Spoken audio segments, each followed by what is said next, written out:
Babylonian magic and sorcery being the prayers of the lifting of the hand, maybe this hand, by Leonard W. King.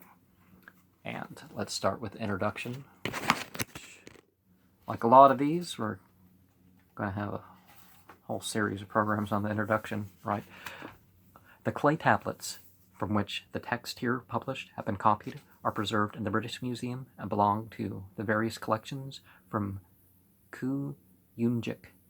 The majority are of the K collection, but some have been included from SM, DT, RM, 81, 2, 4, 82, 3, 23, 83, 1, 18, and BU. There's way too many abbreviations and a lot of things like this, so sorry about that. 91, 5, 9 collections. The tablets, to judge from these, are complete. From those that are complete, are not all of the same size, but vary from about 4 7/8 inches to 2 3/4 inches to 9.5 inches by 3 2/4 inches. All contain one column of writing in obverse and reverse, and, with one exception, are inscribed in the Assyrian character of the 7th century BCE.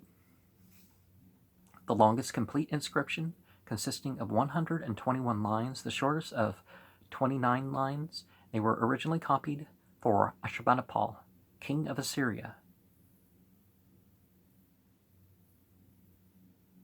from about 669 to 625 BCE, and when stored in the royal library at Nineveh, many of them contain his name and the colophon, which it was customary to inscribe on works copied, are composed for his collection. The tablets are formed of fine clay and have been carefully baked, and those who have escaped injury at the destruction of Nineveh and have not suffered from the action of water during their subsequent interment are still in good preservation. The principal contents of the tablets consist of prayers and incantations to various entities, which were termed by the Assyrians themselves as deities. While they term these things prayers of the lifting up of the hand. It is not difficult to grasp the signification of this title, for the act of raising the hand is universally regarded as a symbolic of invocation of a deity, whether an attestation of an oath or an offering prayer and supplication. So, we have praise, which for group ritual, we got that. We have adoration, supplication, there's various other, various gestures that can be performed other than that, but those are basically the main ones. Attestation, with the Babylonians and Assyrians, the expression to raise the hand was frequently used by itself in the sense of offering a prayer, and so, by a natural transition, it came to be employed as a synonym of to pray, i.e., to utter a prayer.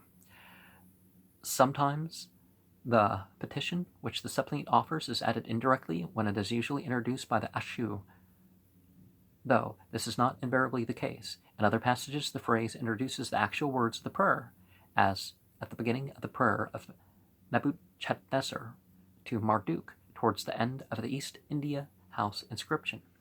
In accordance with his extension of meaning, the phrase nishkate, the lifting of the hand, is often found and opposed to or balancing ikribu, supu, etc.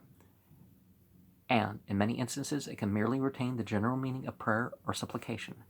Now, there's a lot of stuff to be said about there are things implied in certain languages. When you say prayer, you're not just saying pray how you want. We're referring to certain types of prayer and various things. In the title of the prayer is collected in this volume, however, there is no need to divorce the expression from its original meaning. While the phrase was employed to indicate a general character of the composition, we may probably see in it a reference to the actual gesture of raising the hand during the recital of the prayer. And so let's not per se go to the Protestant way of abandoning the ritual of the prayer, which was implied in the words. Not that you have to do every ritual that people mention, but the title was appended to each prayer as a colophon line together with the name of the entity to whom the prayer was addressed. It is also found following the composition, and it is enclosed within 2 lines ruled on the clay tablet of the scribe. And we see that there. So in the Annals of Sargon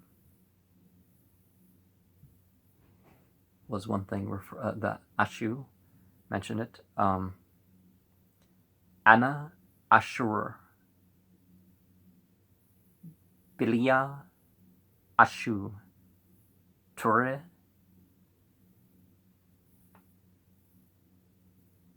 Gemille Manae Anna Eser Ashur Ture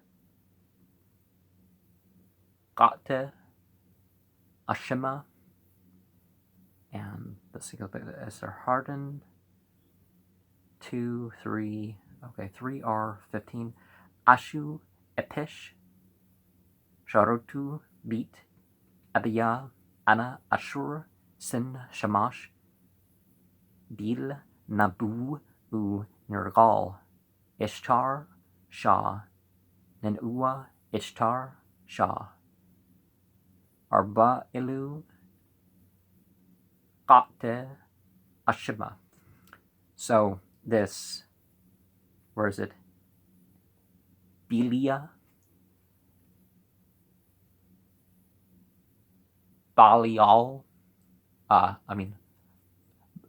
Balial is likely from this Bilia, and column 9, 1145, Anna Marduk, Bilia, Utnen, Qate, Asha, Marduk, Bilu, Mudu, Elane, and so on. In some colophonic lines, it is employed in the sense of prayer, incantation, and such. And number 2, Rev 1:6 has the phrase Enim Mashu Il-Ba, and is composed of the usual title of penitential psalm. And on cylinder seals, a suppliant is frequently represented with one or both hands raised. Just like in Egyptian, you have other things added there unto what we have. The 5 dot marks mark the space where the name of the entity or female entity is inserted. In the case of prayers to astral entities, the name of the entity is prefixed by the determinative. We got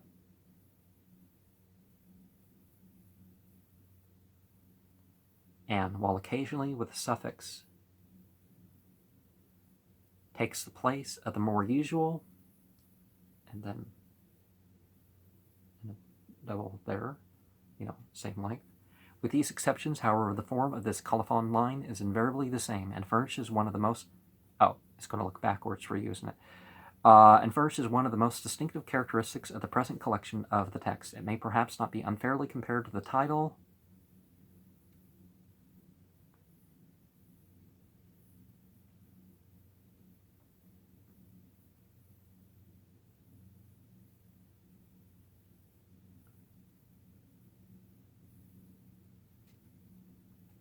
which generally accompanies the penitential psalms, together with a note as to whether the tablet is to be confined to the worship of a particular entity or is suitable for general use.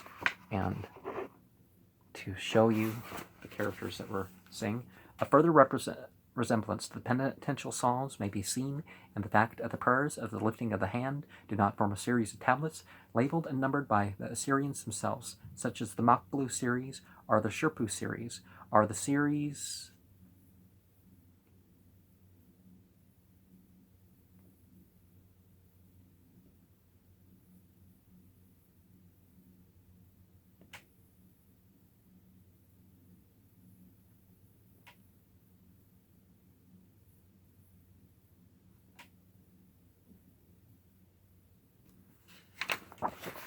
Show you that little bit that we got there.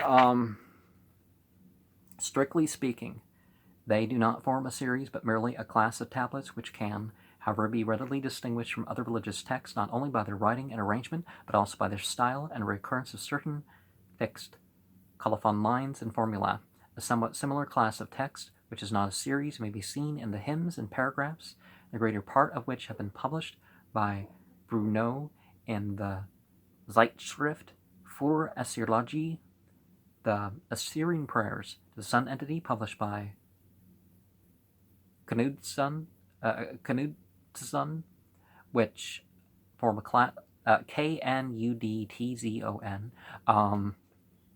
give the spelling for that, which also forms a class, but not a series, can hardly be cited in this connection in view to their special scope and character. One of the principal entities in the selection of tablets on this class is to be found in the distinctive colophon line or title already referred to, and the fact that the Zold in his catalog of the K collection has given, where possible, the colophon lines and titles which occur on the religious texts has proved of material assistance. And, okay, the title, not essentially different, the colophon line.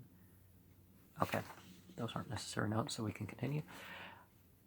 Well, I mean, for our talking, if you hit this title, taken in conjunction with certain resemblances in the style of the compositions, the shape and quality of the tablets, and the character of the writing, renders the recognition of the class comparatively simple. It is true that in such a process of selection, resemblances in style and writing are of no slight importance, but taken by themselves they prove unsafe guides, and although the collection might have been largely increased if a resemblance in these two particulars had been deemed sufficient to warrant the inclusion of the tablet, yet an element of uncertainty would be by this plan have been necessarily induced. In the first 5 sections, therefore, only these tablets are included in which the distinctive colophon line occurs, such that the method of selection, and by its adoption, it was found necessary to include a few tablets which had already been partially published or referred to. Well, why not refer to the whole collection when you can put forward a whole collection, right? Of 4 the text here published in full extracts are to be found in Straussmeyer's Alphabetjes Verzeichnis, the nearly complete tablet K163 and K215, number 12 that we have here, has been published in 4R64 and repeated in 4R57, while the reverse of K2379, part of its duplicate, which is cited as C, is to be found on page 11 of the additions to 4R, and finally the Zold in ZA 3, page 250, has been published, K9490, which contains the conclusion of the text of number 50. Now, the ancient alien and theorists have been very, very creative in some of their explanations, and sort of lapse when it comes to references. When you're writing books, you gotta give references. Look, I have this library. I'm going to tell you, I'm not going to deny what I have in my library. A practical illustration of the statement can be seen. What statement? In the fact that my selection of tablets on these principles has resulted in over 40 joins and the recognition of several duplicates. Among the fragments thus rejected are some with additional recommendations, K3310, 1, 2, of which the first line of an incantation agrees so far as it goes with the catch line of number 11, K13231, 1, 4, of which corresponds to the catch line of number 16, K9252, the first line of which corresponds to I5 of K2.